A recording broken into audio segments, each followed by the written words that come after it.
자, 이번 주는 교재 216페이지에 투자채권 평가, 투자채권의 평가부터 볼 건데, 화면에는 이제 투자채권의 평가와 관련한 내용은 없고, 교재만 그냥 216페이지부터 볼게요. 자, 투자채권이라 해서 이제 그 앞에서 우리가 유가증권 할 때, 이미 다 살펴본 거다.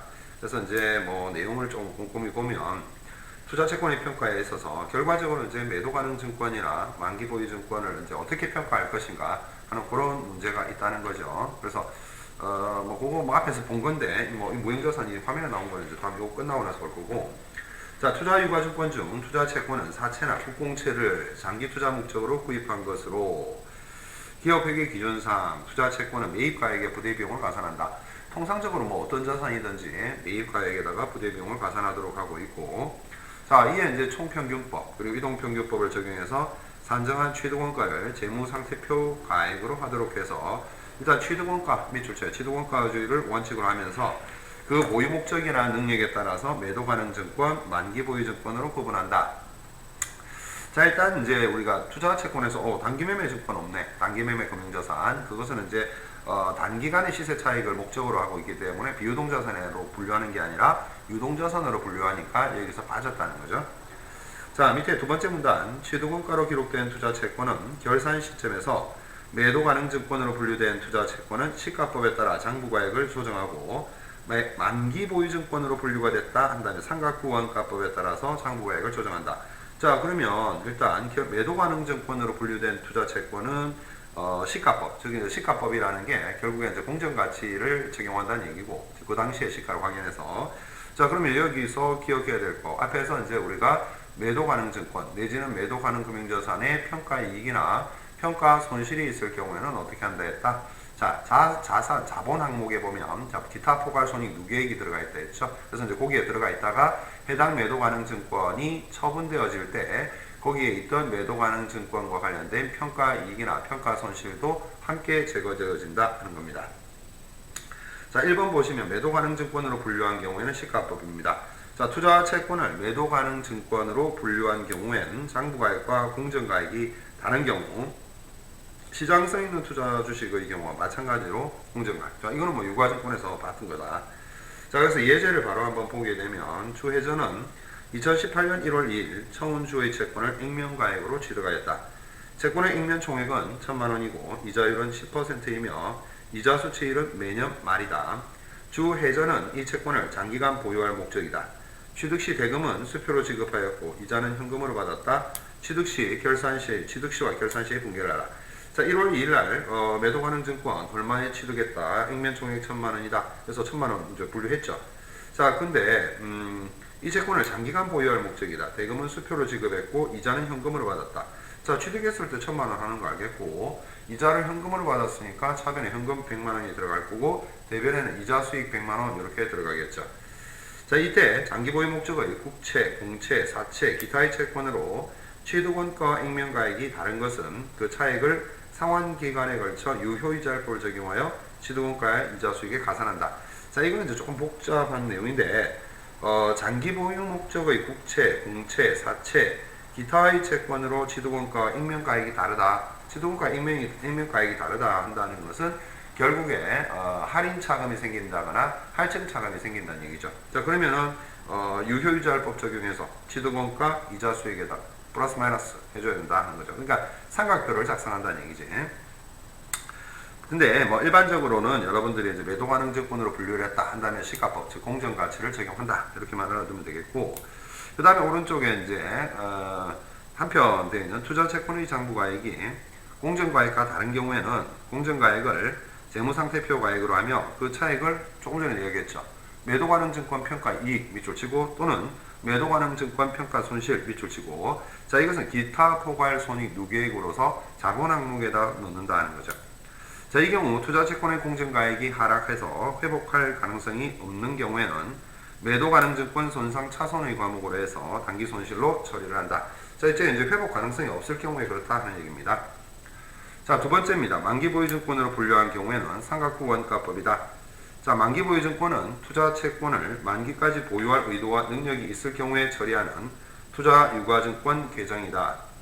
자, 만기 보유증권은 만기일의 익명금액으로 상환을 받기 때문에 취득원가가 익명금액과 다른 경우에 그 차익을 상환기간에 걸쳐 유효이자율법을 적용하여 계산한 금액을 매 결산기마다 이자 수익에 가산하거나 차감하고 만기 보유증권의 장부금액을 가산해주거나 차감해준다. 자, 이렇게 이자 수익이 가산되거나 차감된 만기 보유증권의 장부금액을 삼각후 원가라고 한다. 자, 이렇게 삼각후 원가로 만기 보유증권을 평가하는 방법을 삼각후 원가법이라고 하는데, 만기 보유증권은 만기까지 보유할 것이므로 결산기에 시가에 의해서 평가하지 않는다. 자, 그 다음에는 이제 만기 보유증권으로 분류를 했을 경우에는 삼각후 원가로 취급을 하는, 삼각후 원가로 이제 우리가 측정을 하는데, 일단 기본적으로 만기 보유증권이라는 게 만기까지 보유할 의도와 능력이 있을 경우에 처리하는 투자유가증권 계정이다. 그래서 이 만기 보유증권은 발행자 입장에서는 사채, 그 다음에 투자자 입장에서는 이제 만기 보유증권으로 해서 우리가 투자 채권으로 평가를 하죠. 그래서 만기 보유증권은 만기일의 익명금액으로 상환을 받기 때문에 취득원가가 익명금액과 다른 경우에는 그 차익을 상환기간에 걸쳐서 유효이자율법 적용해서 계산한 금액을 이자 수익에 가산하거나 차감하고 만기 보유증권의 장부금액을 가산해주거나 차감해준다, 이렇게 되어 있죠. 그래서 이제 삼각후원가 관련해 가지고는 우리가 이제 1학년 때 회계원리 할 때 우리가 삼각표라는 걸 작성해봤다. 그래서 이제 거기에 맞춰서 하면 된다는 얘기인데, 예제를 한번 보면 주 홍성은 2018년 1월 2일 주 회전이 발행한 채권을 만기까지 보유할 목적으로 아래의 조건의 할인가액으로 취득을 했다. 자, 회전이 발행한 채권이라는 것은 회전 입장에서 뭐가 된다? 그게 사채가 된다는 얘기죠. 그래서 취득 시와 그 다음에 2018년 12월 31일 결산 시의 분개를 하라, 이렇게 했습니다. 그래서 채권의 발행 조건은 채권의 액면 총액은 1,000만 원이고 만기일은 2022년 12월 31일이다. 이자율은 10%이며 이자 수취일은 매년 말이다. 채권 취득일의 시장 이자율 12%, 그리고 매년 말 지급되는 이자는 현금으로 받은 것으로 한다, 이렇게 되어 있습니다. 그래서 일단 채권 취득원가 우리 이제 현재 가치로 계산을 해야 될 텐데, 지금 원금이 얼마다? 원금이 1,000만 원이죠. 그러면 이제 여기서 지금 사실상 문제에서 현가 요소를 적용을 알려줬어야 되는데, 여러분들이 이제 어떤 회계학 교과서든지 대체적으로 현가표가 다 나와 있단 말이죠. 이 교과서에도 뒤에 가보면 328페이지에 가면 현재가치 현가계수표가 있다. 그래서 미래가치 요소 326페이지에는 미래가치 요소를 이야기하고 있고 328페이지에서는 현재가치 요소를 보여주고 있죠. 자, 그러면 지금 12%, 그래서 문제의 제시라는 것은 뒤에 현가표가 주어져 있기 때문에 그 현가표를 보고 현가계수를 적용해서 구하라는 얘기입니다. 그러면 원금이 지금 1,000만 원이다. 그리고 지금 이자율은 시장이자율이 12%다 하는 거죠. 12%고 지금 이제 몇 년이다? 만기가 2018년 1월 달에 발행을 했으니까 19, 20, 21, 22, 18년, 19년 1월, 그 다음에 19, 20, 21, 22, 22년 1년 풀이니까 다 채워야 되겠으니까 5년이 되는 거죠. 12% 5년 현가요소를 찾아본다. 328페이지에 가면 일단 12%에 가서 5년을 찾아보니까 0.5674다. 자, 그러면 원금의 1,000만 원에다가 0.5674, 이게 뭐 5673까지 나와 있는데, 소수점 아래 4자리까지 해서 0.5674를 곱하면, 뭐 나와 있는 대로 56743까지 해보죠. 똑같아. 하더라도. 567만 4,300원이고, 이자의 현가는, 이자는 어디에서 찾아야 돼요? 연금 현가계수를 찾아야 되겠죠. 연금 현가계수는 330페이지에 가서 331페이지에 나와 있다, 그죠? 12%의 5년짜리를 가니까 6.3528 나와 있죠. 5년의 연금 현가요소, 연금 미래가치 요소고, 그다음에 다음 페이지는 연금 현가요소를 찾아야 되겠네. 332페이지에 12에 가게 되면 3.6048 나와 있죠. 3.6048. 자, 그래서 3.6048을 곱하게 되면 지금 36만 4,780원이 아니고 3.60478 이렇게 해야 되겠죠. 지금 이제 반올림 해가지고 연금의 현가계수에다가 3.6048이라고 되어 있었는데 좀 5자리 가져가면 3.60478이다. 따라서 이자의 현가는 360만 4,780원이 되니까 567만 4,300원하고 합치면 어떻게 돼요? 채권 자체의 현가는 합해서 927만 9,080원이 된다 하는 얘기입니다. 자, 자, 그러면 이제 우리가 채권의 현재 가치를 알았으면 발행 시점에 있어서 우리가 이제 회계 처리를 해보게 되면 일단 현금이 우리가 만기 보유 증권을 취득을 했으니까 만기 보유 증권의 가치는 얼마다? 927만 9,080원이고 현금이 927만 9,080원이 나갔을 것이다.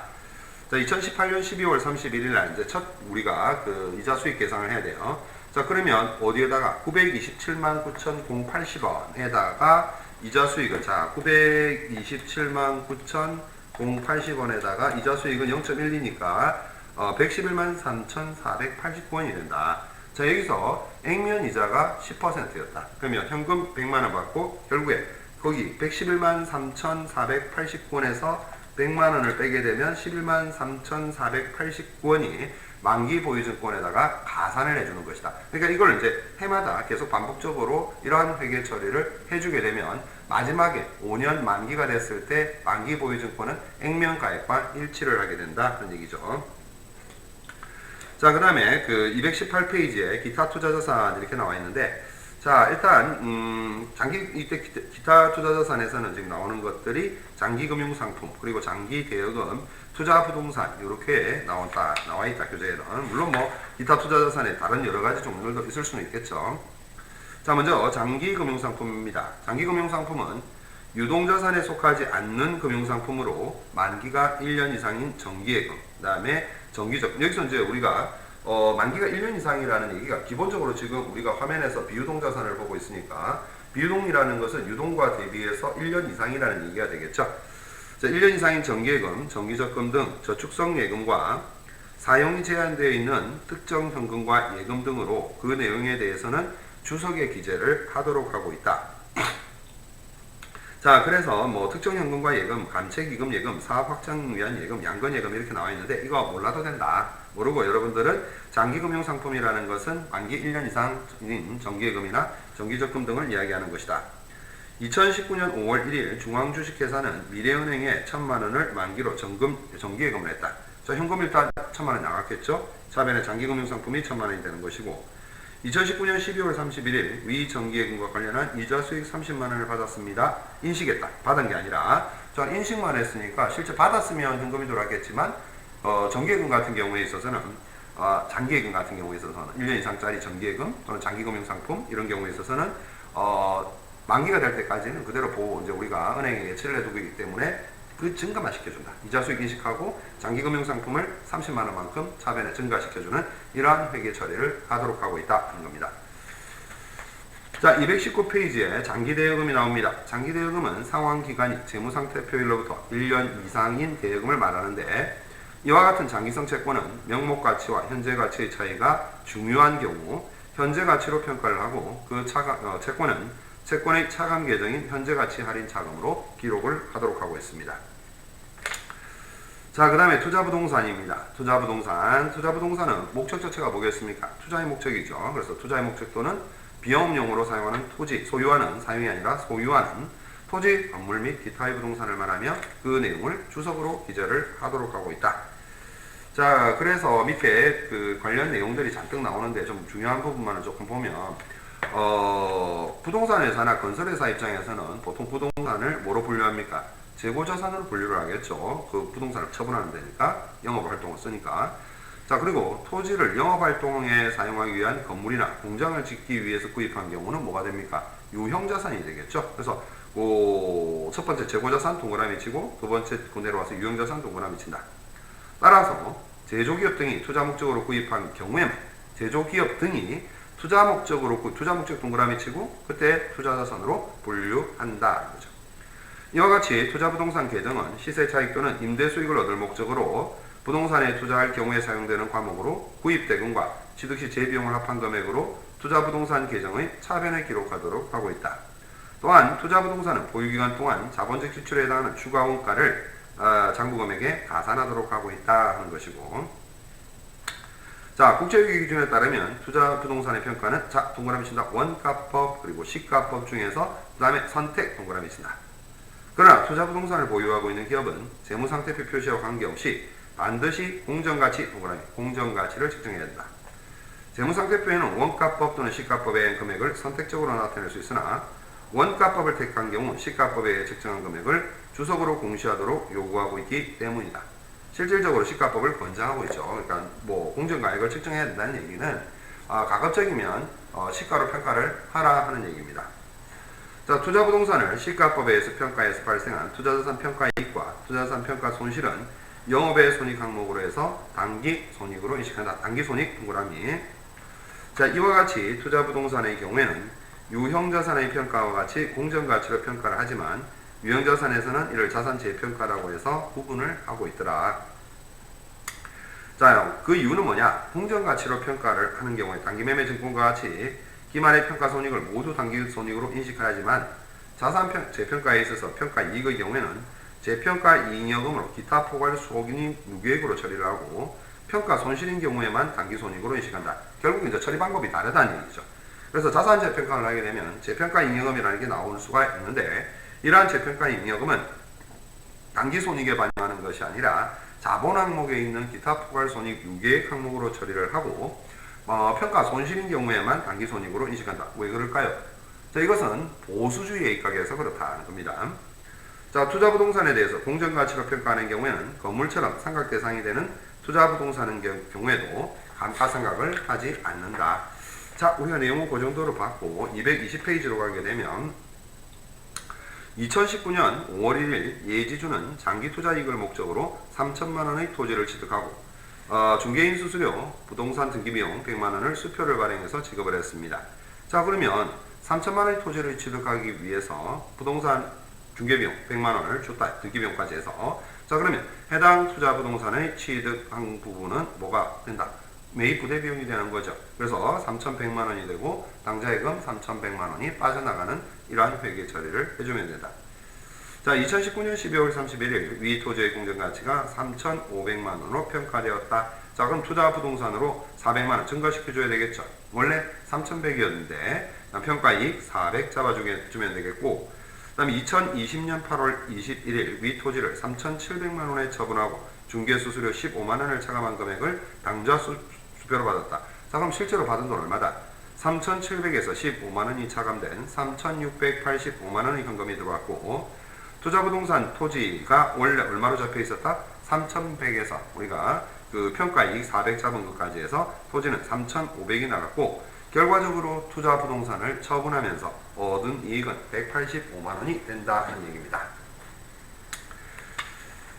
자, 그 다음에 이제 기타 비유동자산인데, 일단 기타 비유동자산은 투자 유형, 무형자산에 속하지 않는 기타의 자산을 우리가 이제 기타 비유동자산, 그러니까 비유동자산 중에서 여기저기에 뭐 해당되지 않는 것들을 다 기타 비유동자산이라고 하고, 대부분의 기타 비유동자산은 투자자산으로 분류하던 것을 투자자산으로 분류하기에 적당하지 않은 항목을 따로 보고하기 위해서 분류한 비유동자산들로 이연법인세 자산, 보증금, 장기매출채권, 장기미수금. 여기서 이제 이연법인세 자산이 조금 여러분들이 어려울 수가 있는데, 법인세법을 여러분들이 공부를 할 때 법인세법에서 보게 되면 유보사항이 있습니다. 유보사항. 자, 유보사항이 입금산입이나 송금불산입의 경우에 플러스 유보가 나타나고, 송금산입이나 입금불산입의 경우에 마이너스 유보가 나타나는데, 결국에 이 유보사항이라는 것은 뭐다? 자산, 회계상 자본과 세무상 자본이 차이가 있어가지고 해당 회계상 자본을 세무상 자본으로 일치시켜 주는 거다. 자, 이때 송금불산입을 해서 플러스 유보가 나왔다. 송금불산입을 해서 플러스 유보가 나왔다는 것은 다시 말해서 지금 송금불산입을 했지만 향후에 어떻게 했다? 송금산입 마이너스 유보가 나올 수 있다는 거죠. 그래서 지금 현재 입장에서는 세금을 법인세 부담이 많지만 향후에는 어떻게 된다? 법인세 부담이 줄어들었기 때문에 어떤 미래 경제적 효익의 유입 가능성이 있다고 보는 것이다 하는 거죠. 이때 이것을 우리가 이연 법인세 자산으로 본다 하는 것이고, 반대로 지금 이제 법인세법 세무조정을 하는 과정에서 입금불산입, 송금산입에서 마이너스 유보를 했다. 그러면 반드시 어떻게 됩니까? 향후에 지금 송금산입했다면 다음에 입금산입 사항이 발생을 하게 되겠죠. 입금산입 사항이 발생을 하게 되는데, 그러한 입금산입 사항이 플러스 유보가 나오면 향후에 세금을 더 낸다는 얘기죠. 그럼 현재 입장에서는 나중에 이제 현재 입장에서 미래를 봤을 때 미래 경제적 효익이 유출될 가능성이 많다. 그러면 어떻게 돼요? 의무를 진다는 거죠. 미래 경제적 효익이 유출이 되면서 부담을 진다. 현재로서는 의무다는 거죠. 의무. 그래서 이제 그걸 부채로 보기 때문에 나중에 뒤에 이제 부채 쪽에서 나타나겠지만 이연법인세 부채로 잡는다는 거죠. 그래서 이제 지금 내용을 회계학 교과서상의 내용을 보게 되면 자, 이연법인세 자산은 기업 회계와 세무회계의 손익인식 시점의 차이에 의해서 일시적으로, 그래서 우리가 그 유보사항이라는 것을 일시적 차이라고 이야기를 한다는 거죠. 일시적으로 발생한 법인세 차이로 그 효과가 향후 거의 확실하여 법인세 절감 효과가 실현될 수 있을 것으로 기대되는 경우에 인식하는 것으로, 이는 법인세 절감 효과로 인해 미래자산 유출이 감소하기 때문에 자산으로 계산한다. 즉 이제 그 나중에 낼 법인세가 줄어든다는 것은 미래 자산의 유출이 감소할 가능성이 있다는 것이죠. 반대로 기업회계상 이익이 세법상 과세 표준보다 큰 경우에는, 기업회계상 이익이 세법상 과세 표준보다 큰 경우에는 법인세 부채가 발생한다. 향후에 이게 볼 건데, 자, 국제회계 기준에서는 각각 비유동 자산과 비유동 부채로 분류를 한다 하는 겁니다.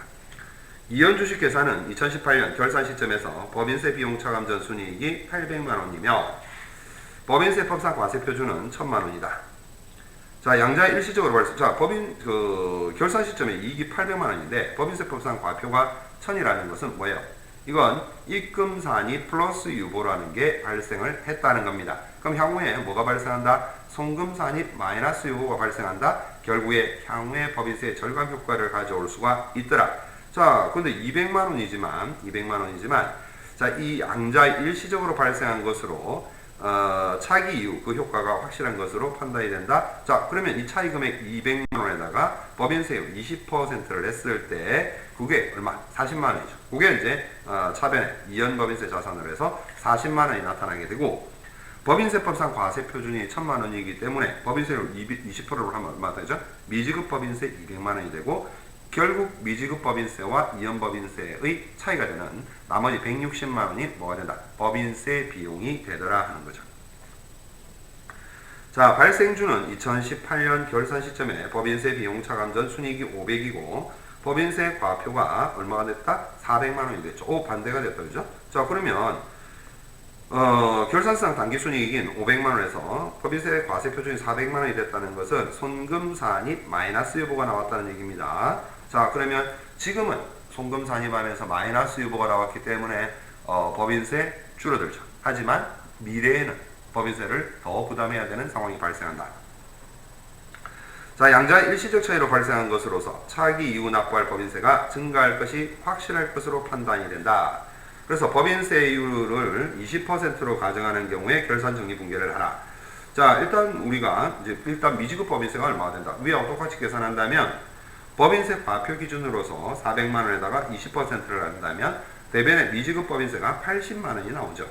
자, 그러면 이연법 여기서는 지금 향후에 세금을 더 낼 거라고 확실히 적기 때문에 뭘 계산했는데 이 100만 원의 차이인 100만 원을 가지고 법인세율 20%를 곱하면 이연법인세 부채가 20만 원이 나온다. 마찬가지로 이제 위에 자, 결국에 미지급 법인세와 이연법인세 부채를 합해서 단기의 법인세 비용은 얼마가 된다? 100만 원이 된다 하는 얘기입니다. 지금 이제 그 220페이지에서 이연법인세 자산과 지금 부채를 같이 좀 설명하고 있는데 그 밑에 한번 봐요. 자, 위 예제 1에서 세무서에 실제로 납부해야 할 법인세는 200만 원이다. 하지만 기업회계에 의한 법인세 비용은 160만 원으로 나머지 40만 원은 기업회계와 세무회계의 차이가 해소되는 시점에서 법인세 절감 효과를 가져오게 된다. 따라서 법인세를 선지급한 상태가 된 것이기 때문에 이를 자산으로 처리하는 거다. 그래서 첫 번째 지금 미지급 법인세 200이라는 것은 실제 세무서에 납부해야 될 법인세가 160 법인세 비용이 아니라 미지급 법인세 200만 원이 되는 것이고, 향후에 이연 법인세 자산 40만 원은 법인세 절감 효과를 가져오는 부분이다 하는 얘기죠. 반면 예제 1을 보면 실제 납부해야 될 법인세는 80만 원이지만 기업회계에 의한 법인세 비용은 단기에는 100만 원이 된다. 실제 납부해야 할 법인세 20만 원을 미지급한 상태, 향후에 지급을 해야 된다는 얘기예요. 향후에. 지금은 아니지만.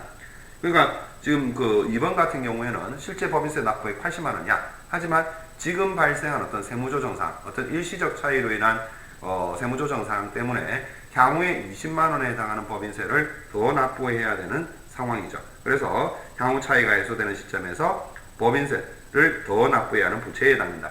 여기서 지금 향후 차이가 해소된다고 이야기했는데, 향후의 차이가 해소된다는 것은 무엇을 의미하느냐 하면은 법인세법상 세무조정, 즉 아까 뭐라 했냐면 입금 산입 유보가 발생을 했다. 그러면 우리가 현재에서는 입금 산입 유보라 해서 세금을 더 내지만 향후에 송금 산입 마이너스 유보가 나타난다 했죠.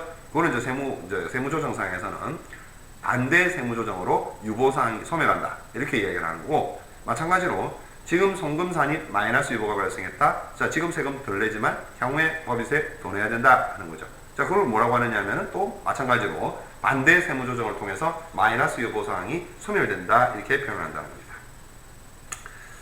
자, 이 이연법인세 자산하고 부채는 여러분들이 법인세법상 세무조정 사항을 제대로 이해를 하면 이게 나름대로 쉽고, 물론 뭐 깊이 들어가게 되면 상당히 어려운데 뭐 요 정도 수준만 이해를 해도 충분할 거다.